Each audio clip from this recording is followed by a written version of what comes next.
மூத்த பத்திரிகை வெங்கடேஷ் சார் நம்மளோட நினைச்சிருக்காரு. வணக்கம் சார். வணக்கம் சார். ஜனநாயகன் திரைப்படம் எப்போ ரிலீஸ் ஆக போகுது? இப்போ புது அப்டேட் கிடைச்சிருக்குன்னு சொன்னீங்க. இதனால வரைக்கும் ஏன் ரிலீஸ் ஆகல? இதுக்கு பின்னாடி யார் சார் இருக்கா?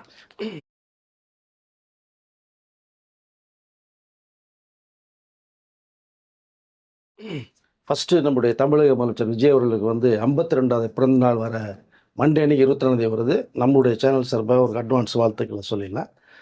பார்க்குற நம்ம நேயர்களும் நீங்கள் உங்கள் விஜயா பார்த்துருப்பீங்க. இப்போ உங்கள் விஜய் தமிழக முதலமைச்சர் விஜயா மாறிடுங்க. பிறந்தநாள் வருது, நீங்களும் வாழ்த்துக்களை சொல்லிடுங்க அப்படின்னு சொல்கிறேன் சார்.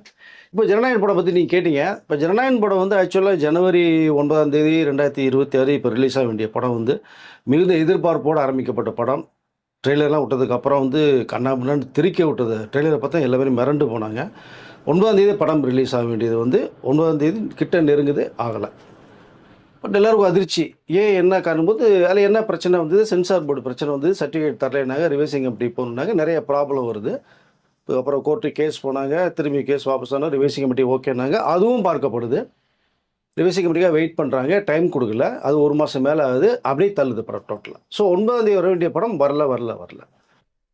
இப்போ இதுக்கடையில் நெருங்கி வருது, ரிவைசிங் கமிட்டி பார்க்கலான்றாங்க, பார்க்குறதுக்கு ஏற்பாடு நடக்குது. பார்த்தாச்சு, சர்டிஃபிகேட் தரலன்னா சர்டிஃபிகேட் தரல. ஸோ எலெக்ஷன் தேதி அனௌன்ஸ்மெண்ட் பண்ணுறாங்க. எலெக்ஷன் தேதி நெருங்குது, விஜய் அவர்கள் பிரச்சாரத்துக்கு போக ஆரம்பிக்கிறாங்க.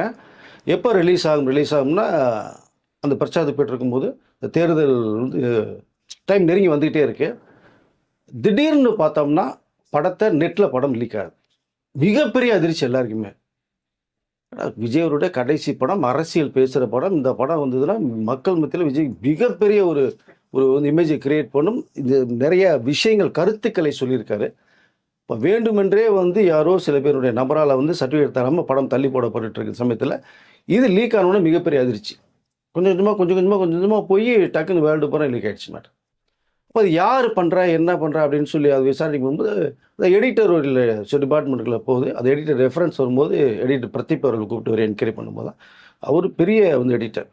பட் அவர் சில காரணங்கள் இல்லைங்க, என்ன எப்படி போச்சுன்னு தெரியல, விசாரிக்கும் போது தான் யார் உள்ளே வருவா என்னன்னு கேளும்போது அங்கே ஒரு ஃப்ரீலான்ஸ் எடிட்டரை வச்சு வேலை பண்ணியிருக்காங்க. அப்போ இது எப்படியாவது லீக் பண்ணணும் படத்தை, வந்தால் மிகப்பெரிய ஒரு இமேஜ் வந்துடும் விஜய் அவர்களுக்கு அப்படின்னு ஒரு பிளான் பண்ணியே திட்டமிட்டே சதி பண்ணி ஒரு ஃப்ரீலான்ஸ் எடிட்டரில் உள்ளே விட்டு வேலை செஞ்சது மாதிரியான ஒரு தகவலும் இடையில வந்தது. அது பட் பிரதீப் அவர்கள் எப்படி அங்கே உள்ள இந்த ஃப்ரீலான்ஸ் எடிட்டரை விட்டாங்க அப்படின்னா, ஏற்கனவே சில படங்கள் ஒர்க் பண்ணுறதுக்கான அந்த நம்பிக்கையின் அடிப்படையில் உள்ளே விட்டாங்க. பட் அவர் பார்த்தாரு, அங்கே ஃபுல்லாக கொஞ்சம் கொஞ்சமாக ஒரு காப்பி பண்ணி க்ளவுடில் போட்டு அவங்களுடைய டிஸ்கில் அனுப்பிச்சி விட்டுட்டு அங்கே போய் அவர் ஃபுல் பிக்சரை எடிட் பண்ணி அதை ஒரு படம் வைக்கிறது 3 hours உள்ள படத்தை ரெடி பண்ணிட்டார். ரெடி பண்ணி பார்த்துட்டு அதை நண்பர்களுக்கு ஷேர் பண்ணிட்டார். வேறு அந்த தகவலை நண்பர்கள் இந்த படம் பார்த்த ஒரு ஆர்வத்தில் வெளில விட்டதாக சொல்லி ஒரு தகவல் வருது. திடீர்னு பார்த்தா போலீஸ் கமிஷனுக்கு போகுது, விசாரணையில் வருது, ஒரு நபரை கைது பண்ணுறாங்க, அவர் தான் ஃப்ரீலான்ஸ் எடிட்டர் அப்படிங்கிற தகவல் வருது. அவரை பிடிச்சி என்கொயரி பண்ணுறாங்க. பார்க்கும்போது பார்த்தோன்னா நான் படம் பார்த்தே ரொம்ப பிடிச்சி ஆர்வக்குள்ளரில் நான் பண்ணிட்டேன் சார் அப்படிங்கிற ஒரு தகவல் தான் ஃபஸ்ட்டு சொல்கிறார். யார் மூலமாக போச்சுன்னா நண்பர்களுக்கு காமிச்சேன். நண்பரை பிடிச்சோம்னா ஒருத்தர் கைது பண்ணுறாங்க, 2-3 பேர் கைது பண்ணுறாங்க. விசாரணை போய்கிட்டே இருக்குது. பட் இங்கே இது இவ்வளோ பெரிய ப்ராஜெக்ட்டு, ஒரு 400 கோடி தரப்பட்ட படம், அவர் ஏற்கனவே ஃப்ரீலான்ஸ் எடிட்டராக இருக்கார், ஒரு வேடாத்தனமாக பண்ணாங்கிறது ஏற்றுக்கொள்ளவே முடியாது. பட் அன்றைக்கி சொல்லப்பட்ட தகவல் இது அப்படி விசாரணை போகுது. எப்படி ரிலீஸ் ஆச்சு, ஏன், என்ன காரணம், யார் சொன்னாங்களா, எந்த நம்பர் சொல்லி நீங்கள் பண்ணுறீங்க போது போயிட்டு பார்த்தோம்னா திடீர்னு பார்த்தா இப்போ வரைக்குமே இந்த பார்த்தா ஒரு சுமார் 1-2-3 பேர் கைது செய்யப்பட்ட சமயத்தில் இப்போ 18க்கும் மேற்பட்டவர்கள் கைது பண்ணிருக்காங்க. பெரிய நெட்வொர்க்கே பின்னாடி இயங்கிட்டு இருக்கா. அப்போ இது திட்டமிட்டு ஒரு பிளான் பண்ணியிருக்காங்க. படத்தை தேர்தலுக்கு முன்னாடி ரிலீஸ் பண்ணால் அவருடைய இமேஜை காலி பண்ணிடலாம். இந்த படத்தை அவருடைய கடைசி படம் வெற்றி படம் அமையக்கூடாது, ஒரு தோல்வியை கொடுத்துடலாம். ஒரு 18 பேர்கிட்ட நெட்வொர்க் போகும்போது இது ஒரு பிளான் ஒர்க்கு போகிறது மாதிரி ஒரு தகவல் வந்துட்டுருக்கு. இப்போ இதுக்கு நபர் யார் இருக்க போகிறேன்னுங்கிற விசாரணை போயிட்டுருக்கும்போது இப்போ நமக்கு தெரிய வரும் சார் அது மேட்டர். ஆனால் இந்த படம் இப்படி பேசும்போது அரசியல் சாப்பிடுவாங்க. அந்த படத்தை டைலாக் ட்ரெய்லர் பார்த்ததுக்கு அப்புறம் தான் வச்சது. ஆனால் இங்கே அதற்கு எதிராக ஒரு படம் வரும்போது பார்த்தோம்னா டெல்லியவே அட்டாக் பண்ணியிருக்கிற அந்த படங்களுக்கு சர்டிஃபிகேட் கொடுக்கப்பட்டு படமே ரிலீஸ் ஆச்சு உங்களுக்கு. அதை அப்போ இது ஏன் தரலை அப்படிங்கும்போது இந்த படத்தை ரிலீஸ் பண்ணவே விடக்கூடாது. 400 கோடியோ முடங்கி போட்டு விஜய் அவர்களுக்கு பெரிய அளவில் ஒரு பேர் கிடச்சின்ற ஒரே ஒரு நோக்கத்தை அந்த விஜய் அவர்களுக்கு இறுதி படம் அரசியல் பிரவேச படம்ங்கிற பார்க்கும்போது எனக்கு ஒரு சின்ன ஒரு ஞாபகம் வருது. மக்கள் தலைமை எம்ஜிஆர் அவர்கள் இதே மாதிரி அவர் சமூக சீர்திருத்த படங்கள் நிறைய பண்ணிகிட்டு இருக்கும்போது அவர் அரசியல் கட்சி ஆரம்பிக்கப்படுறதா ஒரு தகவல் வருது. அப்போ அரசியல் சம்மந்தப்பட்டவங்களும் ஒரு படம் பண்ணணும் நம்ம. அப்போ அது மக்கள்கிட்ட போய் ரீச் ஆகணும். அப்போ அது மக்களோட ஒப்பீனியன் தெரிஞ்சுக்கணுங்கிறதுக்காக எம்ஜிஆர் அவர்களும் பக்கா ஒரு பிளான் பண்ணுறாங்க. ஏற்கனவே 2-3 படங்கள் சொந்த படம் பண்ணவர், டைரக்ட் பண்ணவர். அங்கே ஒரு யோசிக்கிறாங்க. அவங்க அண்ணன் எம்ஜி சக்கரபாணி சொல்கிறாங்க, அரசியலில் போய் படம் பண்ணும்போது வந்து உனக்கு எதிர்ப்புகள் ரொம்ப நிறையா வரும். நீ இப்போ தான் கட்சி ஆரம்பிக்கலான்ற ஒரு மேட்ரு ஒன்று பேசிகிட்டு இருக்கிற, இந்த தகவல் வந்து பிரச்சனை வரும். நீ சொந்தமாக படம் பண்ணேன்னா படத்தை ரிலீஸ் பண்ண முடியல, நிறைய ப்ராப்ளம்லாம் வரும் உனக்கு அப்படின்னு எம்ஜி சக்கரபாணி ஐடியா சொல்கிறாங்க எம்ஜிஆர் அவர்களுக்கு. ஆனால் ஒரு அரசியல் படம் பண்ணணும். இது யாரை வச்சு பண்ணலாம்? வெளி ப்ரொடியூசர் வச்சு பண்ணால் தான் சிறப்பாக இருக்கும். அவங்க அதெல்லாம் பார்த்துக்குவாங்க, ரிலீஸு போக்கு அதெல்லாம் பார்த்துக்குவாங்க. உனக்கு பிரச்சனை வராது, நீ ஆக்டிங் மட்டும் நீ போய்க்க. இல்லை இதில் நம்ம ஒருத்தர் உள்ளே இருக்கணும் அப்படின்னு சொல்லி எம்ஜிஆர் சொல்லும்போது தான், அப்போ நீ வந்து நான் ஒன்றை எம்ஜி சக்கரபாணி அவர்கள் வச்சு தான் சில படங்கள் பண்ணாங்க. அப்போ ஒன்றாவது ப்ரொடியூசராக ஒன்றா நான் உள்ளே விட்றேன். அப்போ யாருக்கு நம்பிக்கையான ப்ரொடியூசருங்கும் போது எம்ஜிஆர் அவர்களுக்கு வந்து இது எங்கள் வீட்டு பிள்ளைன்னு ஒரு படம் ஒன்று பண்ணான். ஸோ அந்த கம்பெனி இருக்கும்போது உடனே சுபி நாகிரெட்டி அவர்கள் எம்ஜிஆர் அவர்கள் வர சொல்லி மீட் பண்ணும்போது தான் அவர் கருத்துக்களை சொல்கிறார் எம்ஜிஆர். நான் ஒரு அரசியல் படம் பண்ணணும், அது அரசியல் கருத்துக்கள் மட்டும்தான் இருக்கணும், மக்கள்கிட்ட போய் சேரணும், எனக்கு எப்படி மக்கள் மத்தியில் ஒரு செல்வம் இருக்குன்னு தெரிஞ்சுக்கணும் நான் அப்படிங்கிற சொன்ன நாகிரெட்டி நல்ல விஷயங்க பண்ணிக்கலாம், நம்ம நீங்கள் தான் ப்ரொடியூஸ் பண்ணுறீங்க, நான் டேட் கொடுக்குறேன் அப்படின்னு அவர் ரொம்ப சந்தோஷமாயிருச்சு. எம்ஜிஆர் டேட்னா சாதாரண விஷயம் கிடையாது. உடனே கொடுக்கப்படுது. இதில் வந்து எம்ஜி சக்கரபாணியில் ஒன் ஆஃப் த ப்ரொடியூசரை நீங்கள் வச்சிங்க நீங்கள், ஆனால் விஜயா இன்டர்நேஷனல் ஃபில்மில் தயார் பண்ணிக்கிட்டார் எம்ஜிஆர். ஓகேன்னு ப்ராசஸ் ஆகுது, டைட்டில் வைக்கிறாங்க, டைட்டிலே பரவ பேசப்படுது. இந்த தகவல் வந்து அப்போ இருக்கிற ஆளுங்கட்சியருக்கெல்லாம் போகுது. எம்ஜிஆர் அவர்கள் முதன்மை அரசியல் கட்சி படம் பண்ண போகிறாரு. என்ன படம் ஏது படம் அப்படின்னா பெரிய பெரிய பரபரப்பாக பேசப்பட்டு இருக்கு. பட் அவர் தயாரிப்பானா இல்லை. ஸோ நாகிரெட்டி ஒரு பிக் ஷாட். அப்போ அவருடைய பேனரில் எம்ஜிஆர் நடிக்கிறாங்க. அந்த படத்தில் எம்ஜிஆர் அவர்கள் ஜோடியாக ஜெயலலிதா அவர் நடிக்கிறாங்க. ஜப்புலிங் ஒரு டைரக்ட் பண்ணுறாரு. பக்கா அரசியல் படம். நம் நாடு அப்படின்னு படம் இருக்கிறார். படம் வெளில வருது, சக்க போட்டுறது மிகப்பெரிய ஒரு விஷயமா பார்க்கப்படுது. எம்ஜிஆர் அவர்களுக்கு மக்கள் மத்தியில் மிகுந்த செல்வாக்கு உயருது. நீங்கள் அரசியலுக்கு வந்தால் மிக பெரிய ஒரு மாற்றமே ஏற்படுத்துங்கிற அந்த தகவல் எம்ஜிஆர் அவர்களுக்கு போகும்போது தான் இந்த படம் பார்த்தீங்கன்னா கிட்டத்தட்ட 1969 வருஷம் வந்து நம் நாடு ரிலீஸ் ஆகுது. அப்போ தான் அரசியல் வர்றாங்க. இந்த பிரச்சனைகள் ஓடிட்டு இருக்கும்போது இது ஒரு என்ட்ரி கொடுக்குறாரு எம்ஜிஆர் அவர். மிகப்பெரிய ப்ராப்ளம் சந்திச்சது தான். 72 தான் கட்சி ஆரம்பிக்கிறார். இப்போ 69 நம்மளோட சூப்பர் ஹிட்டு. உடனே இன்னொரு படம் எடுக்குன்னு பார்க்குறாங்க. நிறைய ப்ராப்ளம்லாம் வருது. அதான் உலக ஸ்டாலின் ஒரு படம் எடுக்கிறாங்க. படம் ரிலீஸ் பண்ணுறதுக்கு முன்னாடி பார்த்தீங்கன்னா போஸ்டர்ஸுக்கெலாம் வந்து டேக்ஸ் இன்க்ரீஸ் பண்ணிட்டாங்க. போஸ்டர்ஸ் எங்கேயுமே ஒட்ட முடியாது இருக்குது. அப்போது வந்து டேக்ஸ் அதிகமாக போகுது. இப்போ போஸ்டே வேணான்னு சொல்லி போஸ்டே ஒட்டலாங்க உலக ஸ்டாலின் படத்துக்கு எம்ஜிஆர் அவர்கள். நிறைய ப்ராப்ளம் வந்தது. பிரிண்ட் ஒரு பக்கம், எப்படி பிரிண்ட் வரும், எப்படி காப்பி போடுவோம், எப்படி ரிலீஸ் பண்ண முடியும், ரிலீஸ் தேதி என்ன, எந்த தியேட்டர் என்ன, தியேட்டர்லாம் பயந்தாங்க. அதுக்கு மீறி டக்குன்னு ஒரு பிளான் பண்ண போஸ்ட் ஓட்டில் ரிலீஸ் டேட் கொடுக்கல பண்ண டக்குன்னு தேவி படத்தில் ரிலீஸ் பண்ணாங்க. தமிழ்நாடு வரும் சக்கப்பட பிடிச்சி 1973 படம் ரிலீஸ் ஆச்சு. இந்த பேஸில் தான் இப்போ ஞாபகம் வருது எனக்குன்னா ஜனநாயகம் படம் விஜயோட இறுதி படம். அரசியலுக்கு 2024 பிப்ரவரி உள்ளே வந்துட்டார். 2024 படத்தினுடைய வேலைகள் ஆரம்பமாகுது. So pre production. அப்போ இது அரசியல் சம்மந்தப்பட்ட படம், அது இறுதி படம்னு சொல்லிட்டாரு. அது வேலையில் ஆரம்பிக்குது. ஜனவரி 2025 ஃபர்ஸ்ட் சிங்கிள் ஒரு போஸ்டர் விட்றாங்க. அது பார்த்தீங்கன்னா விஜய் சாட்டை எடுத்து வச்சுட்டு மணிக்கு ஒரு ஸ்டில் விட்றாங்க. அதுவே பரபரப்பாக பேசப்படுது. இது எம்ஜிஆரோட கம்பேர் பண்ணுறாங்க திரும்பி. 1965 எங்கள் வீட்டு பிள்ளைன்னு ஒரு படம் வந்திருக்கும். நானும் சாங் வந்து எம்ஜிஆர் சாட்டையை வச்சுட்டு இருப்பார். அது ஜனவரி படம், அதே மந்த்து படம் ரிலீஸ். அந்த மந்த்லேயே வந்து விஜயோடைய அந்த சாட்டையை வச்சுட்டு இந்த ஜனநாயகன் படத்தினுடைய ஒரு ப்ரொமோஷன் வருதுக்காக ஃபர்ஸ்ட் சிங்கிள் ஒன்று விட்றாங்க. ஜனநாயகன் சாட்டைக்கும் எங்கள் வீட்டு பிள்ளை சாட்டைக்கும் மேட்ச் பண்ணி அரசியல் ஒரு படம். இந்த படம் எப்படி இருந்து அன்னையிலிருந்து இந்த படத்துக்கு ஒரு டாட் வைக்கிறாங்க. எப்படி வருது, என்ன வருது, வேகமாக ஷூட்டிங் போகுது. என்னுடைய இறுதி படம்னு டிக்ளேர் பண்ண போகிறாரு. ஸோ ஜூன் 22 பார்த்தீங்கன்னா 2025 ஒரு கிளிம்ஸ் ஒன்று ரிலீஸ் பண்ணுறாங்க. 24 ஹவர்ஸில் 33 மில்லியன் வந்து வியூவர்ஷிப்பை வந்து கடந்து போகுது. இது மிகப்பெரிய அதிர்ச்சி. 24 ஹவர்ஸும் 33 மில்லியன் கிராஸ் ஆகுது. கிளிம்ஸ் பயங்கரமாக இருக்காது. விறுவிறுன்னு போகிறாங்க. நவம்பர் மாதம் அந்த படத்தை முடிக்கிறாங்க. படமே ஷூட்டிங் எல்லாம் முடிச்சுட்டு படம் ரிலீஸ் பண்ணி ப்ரீ ப்ரொடக்ஷனுக்குள்ள வேலை போகிறாங்க.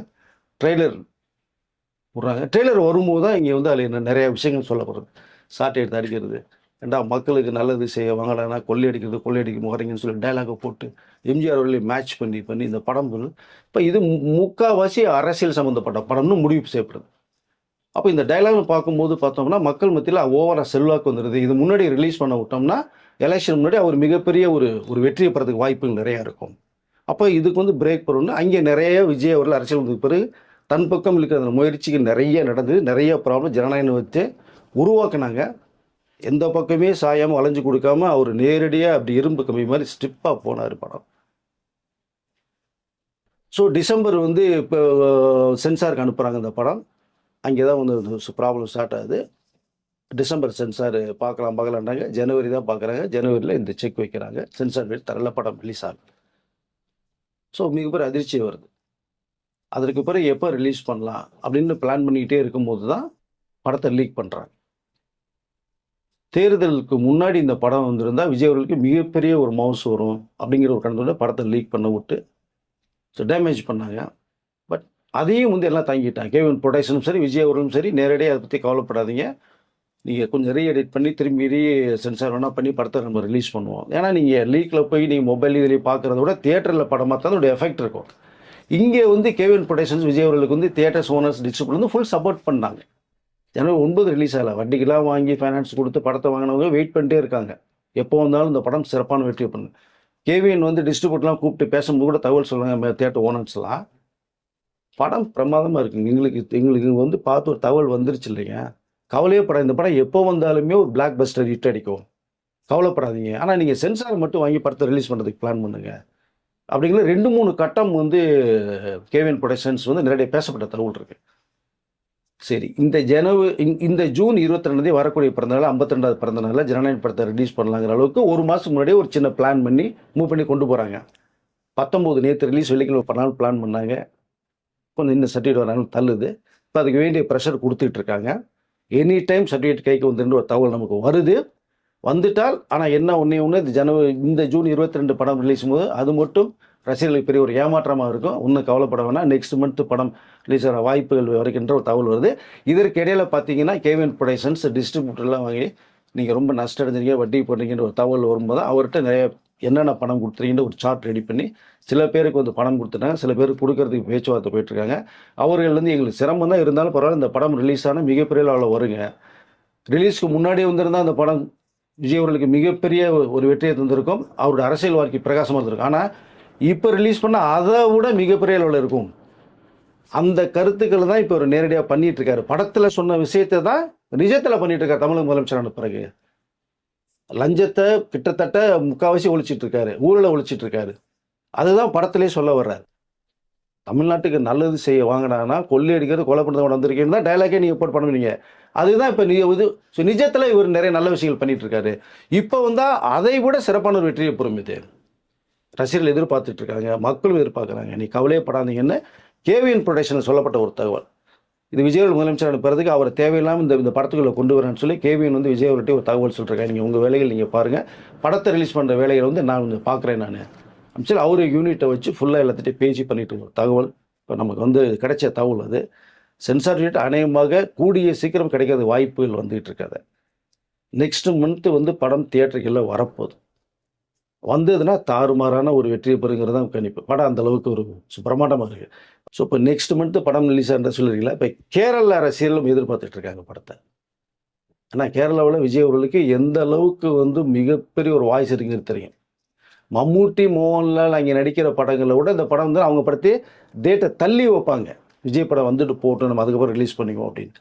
ஸோ இப்போ அவர்கள் மிகப்பெரிய எதிர்பார்த்துட்டு இருக்காங்க. இது தவிர கர்நாடகா, ஆந்திராவை வச்சுங்க, ஸோ தெலுங்கானா அங்கேயும் மிகப்பெரிய எதிர்பார்ப்பு. தியேட்டர்கள் எப்போ வந்தாலும் படத்தை நாங்கள் ரிலீஸ் பண்ணுறோம். 4 ஸ்டேட்டுமே இப்போ சொல்லிட்டு. இது தவிர வெளிநாட்டிலையும் நாங்கள் அப்போ போட்ட பிளான் தான், ஒன்றும் பிரச்சனை இல்லை. நீங்கள் இப்போ ரிலீஸ் பண்ணாலும் நீங்கள் வாங்கி ரிலீஸ் பண்ணாலும் நெக்ஸ்ட் மந்த்து பாருங்கள். எங்களுக்குள்ள அந்த தியேட்டரில் இப்போ நாங்கள் பேசி வச்சுருந்த தகவலும் சொல்கிறாங்க. ஸோ ஒட்டுமொத்தமாக இந்த படம் லீக் ஆனதை பற்றி யாரும் கவலைப்படலை. இப்போ பார்த்தீங்கன்னா நீங்கள் வேறு ஒரு வெர்ஷனாக இருக்கும் படம் நீங்கள். ஸோ இந்த நேரத்தில் இப்போ விஜய் அவர்களுடைய அடுத்த மாதம் ரிலீஸ் ஆகக்கூடிய ஜனநாயகன் படத்தோட அவருடைய மகன் ஜேசன் ஜெய் பண்ணக்கூடிய படம் சிக்மாவும் ரிலீஸ் ஆகாத ஒரு தகவல் வந்து ஜூலை 31. ஆனால் ஒரே தேர்தல் ரிலீஸ் ஆகாத அப்பாப்புள்ள படம். கொஞ்சம் முன்னாடி ஒரு விஜய் சார் படம் நினைக்கிறேன். ஒரே மசாலா விஜய் சாரும் பையன் நடிக்கிற படம். ஸோ இங்கே ஜேசன் ஜெயோட படத்தோட பார்த்தீங்க அப்படின்னா நிறைய பேர் பார்த்துட்டு ஒரு ஒப்பீனியன் சொல்லிட்டாங்க. அப்பாவுக்கு வந்து இறுதி படம் முடிச்சுட்டு வெளில போகிறாரு. உங்களுக்கு ஃபஸ்ட்டு படம், நீங்கள் உள்ள திரையுலகத்தில் உள்ளே வர்றீங்க, இந்த படம் நல்லா இருக்குது, விஜய் ரசிகர்கள் வந்து அப்படியே வந்து விஜய் எந்த அளவுக்கு கொண்டாடினாங்களோ அது அப்படியே உங்கள் சைடு கொண்டாடுறதுக்கான வாய்ப்புகள் நிறையா இருக்கும். அந்த இடத்துல உங்களை கொண்டு ரசிகர்கள் உட்கார வச்சுருவாங்க. அப்படிதான் ஜேசன் அவர்கிட்ட சொல்லப்பட்ட ஒரு தகவல் இருக்குது. அதுலேயும் விஜய் அவர்களுடைய ரெஃபரன்ஸ் எடுத்து தான் சந்தீப் கிஷன் வச்சு அப்படியே ஃபார்மேட்டில் ஷூட் பண்ணிக்க ஒரு தகவல் வந்திருக்கு. அதில் ஒரு கேமியோ ரோல் ஒன்று பண்ணியிருக்காரு, ஒரு டான்ஸ் ஒன்று பண்ணியிருக்காரு. எல்லாமே இதை பார்த்து நீங்கள் அடுத்து ஹீரோ பண்ணுங்கன்னு சொல்லியிருக்காங்க. அந்த வேலைகளும் ஜேசன் பண்ணிவிட்டு ஒரு தகவல் வருது. இந்த படத்தினுடைய ரிசல்ட்டு போதில் பார்த்ததுக்கு பிறகு ஜேசன் அடுத்த கட்டமாக விஜய் அவர்களுடைய இடத்த விட்டு போனால் அவர் ஹீரோ உள்ளே வர்றதுக்கான வாய்ப்புகள் பேசப்பட்டிருக்கு சார் தகவல் இப்போ. ஸோ அடுத்த மாதம் கண்டிப்பாக ஜனநாயகம்னு ரிலீஸ் ஆகுது. அவருடைய பையன் ஜேசன் நடிச்சோடைய சிக்மாவும் ரிலீஸ் ஆகுது. ரெண்டுமே ஒரு மிகப்பெரிய வெற்றி பெறதுக்கான வாய்ப்பு இருக்கும்போது இந்த படம் அமைஞ்சிருக்கு. அதுதான் சுருக்கமான விஷயம். ஸோ இந்த டைரக்டராக அவர் சைன் பண்ண போகிறாரு, வெற்றி பெற முடியும் ஒரு விஷயம். ஏன்னா லைக்காகவே பார்த்துட்டு படத்தை பார்த்து மிரண்டு போயிட்டாங்க. இண்டஸ்ட்ரியில் முக்கியமான போட்டு காமிச்சிட்டாங்க. படம் பிரமாதமாக வந்திருக்கு. ஆனால் இங்கே என்னென்னா அவர் ஹீரோவாக தான் வரணும்னு நிறைய பேர் இன்வைட் பண்ணாங்க. நீ முருகதாஸ் சார்லாம் பார்த்தீங்கன்னா கூட விஜய் அவர்கிட்ட சொல்லி போகும்போதே பார்த்தீங்கன்னா விஜய் அவர்கள் வச்சு டைரக்ட் பண்ண பிக்கஸ்ட் டைரக்டரே கூட ஜேசனை ஹீரோ வச்சு பண்ணுவோன்ட்டு பிளான் பண்ணி எல்லாம் கேட்கும்போது பார்த்தோம்னா அதில் ஹீரோவுக்கு எனக்கு பண்ணுறது இப்போது விருப்பம் இல்லை. விஜய் அவர்கள் கூட பையன் ஹீரோவானு எனக்கு ஒன்றும் ஆச்சரியம் இல்லை, நீங்கள் என்னடியே கேட்டுங்க அப்படின்னு சொல்லிட்டார் விஜய் அவர்கள். சங்கீதா அவர்கள் அதான் சொன்னது. அப்போ எனக்கு பையனுடைய சாய்ஸ்ன்ட்டாங்க. ஆனால் இவர் வந்து டெக்னிக்கலாக போகணும்னு ஆசைப்பட்டார். ஏன்னா அந்த கோர்ஸ் தான் பிடிச்சிருக்காரு ஃபாரினில். ஸோ அப்போ அதனால் டைரக்ஷனுக்குள்ளே போகலாம். நம்ம ஃபஸ்ட்டு டைரக்ஷன் யாருங்கிறத காமிச்சுக்குவோம், ஹீரோங்கிறது அடுத்த கட்டமாக இருக்கலாம்னு அவருடைய தாட்ஸ். அதனால் பெரிய டைரக்டர்ஸ் எல்லா பேருமே கூப்பிட்டு கூட அவரை கொஞ்சம் இப்போதைக்கு வேணாம், அவாய்ட் பண்ணலை, கொஞ்சம் வெயிட் பண்ணுங்க, நான் இந்த படத்தை சிக்மா முடிச்சுட்டு வந்துடுறேன்னு சொல்லியிருக்காரு. ஸோ இப்போ சிக்மா முடிச்சிட்டாரு, படம் நல்லா வந்திருக்கு, கேமியோ பண்ணியிருக்காரு. அடுத்து டைரக்டில் அவர் பண்ணால் கூட ஹீரோ பண்ணுங்கிறத நானும் சொல்லிக்கல விரும்புகிறேன். ஏன்னா விஜய் சார் விட்டு போன இடத்துக்கு ஒரு இடம், ஒரு ஆர்டிஸ்ட் தேவை. அது வேறு யாரும் விட அவரே வந்தால் சிறப்பாக தான் இருக்கும். ஏன்னா அவருடைய ரசிகர்கள் அப்படியே இருக்காங்க. அதான் உங்களை வந்து தூக்கி வச்சுக்குவாங்க கண்டிப்பாக. அதனால் அடுத்து வந்து ஹீரோவை பண்ணி, ஏன்னா டைரக்ஷன் வெளில கொடுத்துருங்க, நீ ஹீரோ மட்டும் அவர் நடித்தா சிறப்பாக இருக்கும். ஸோ அதுக்குரிய வாய்ப்புகளும் நெருங்கிட்டு இருக்கு. விஜய் சார் வச்ச இயக்குநர்களே ஜேசன் கதையில் ரெடி பண்ணி வச்சுருக்காங்களா? கிட்டத்தட்ட பார்த்தீங்கன்னா விஜய் சார் நடிக்க வேண்டிய கதைகள் நிறைய இயக்குனர்ஸ் உருவாகி வச்சுருக்காங்க, இப்போவும் இருக்குது. அது அப்படியே ஜேசன் மாறினால் ஆச்சரியப்படுறதுக்குல. ஸோ அந்த ஒரு பேட்டர்னில் இப்போ ரெடி ஆகிட்டுருக்கு. பார்க்கலாம், இந்த படம் ரிலீஸுக்கு பிறகு ஒரு ஹீரோவை பண்ணக்கூடிய படங்கள் வரப்போகுது. ஜனநாயகன் அடுத்த மாதம் கண்டிப்பாக ரிலீஸ் ஆகும். ரசிகர்களுக்கு மிகப்பெரிய நற்செய்தியாக வந்தது நமக்கு. அதை நம்ம நேரிட்ட சொல்கிறோம் சார். ஓகே சார், 2 பேர் படமும் ஒரே மாதத்தில் வரட்டும், அது ஒன்றும் தப்பே கிடையாது. அது மட்டும் இல்லாமல் நிறைய பேர் கேட்டுட்டு இருந்தாங்க ஜனநாயகன் படத்தோடைய அப்டேட் என்ன அப்படின்ற மாதிரி. ஸோ எந்த நேரமும் இந்த திரைப்படம் வெளியாகும் அப்படிங்கிற ஒரு முக்கியமான ஒரு நியூஸ் நம்ம வந்து தகவல் அதுதான். எஸ், அட்வான்ஸ் ஹாப்பி பர்த்டே வந்து சொல்லிடலாம் அவருக்கு. நீங்களே கமெண்ட் செக்ஷனில் வந்து அவருக்கு அட்வான்ஸ் ஹாப்பி பர்த்டே விஷ் பண்ணுங்கள். நீங்கள் கேட்டுட்டு இருந்தால் ஜனநாயகனோட அப்டேட் இதுதான். அடுத்த வீடியோவில் ஃபர்தராக வேறு என்ன அப்டேட் வருதுங்கிறத பார்க்கலாம். சென்சார் வந்துட்டுனா நமக்கு எந்த டேட் பக்கா டேட்டுங்கிற தகவல் கேட்டிருக்கோம், வருது நமக்கு. இதில் என்னென்னா வரக்கூடிய 22ஆம் தேதி விஜயருடைய பிறந்தநாள் அன்னைக்கும் ஜனநாயகனை பற்றின ஒரு செய்தி வரக்கூடிய ஒரு தகவல் வந்திருக்கு. அவங்க என்ன சொல்லணும்னு தெரியாது. வந்ததுக்கப்புறம் அப்டேட் நம்ம பார்த்துக்கலாம். அடிஷ்னலாக வரும்போது நம்ம நேரில் அடுத்த வீடியோவில் சொல்லலாம் சார். ஓகே சார், நன்றி சார். நன்றி சார்.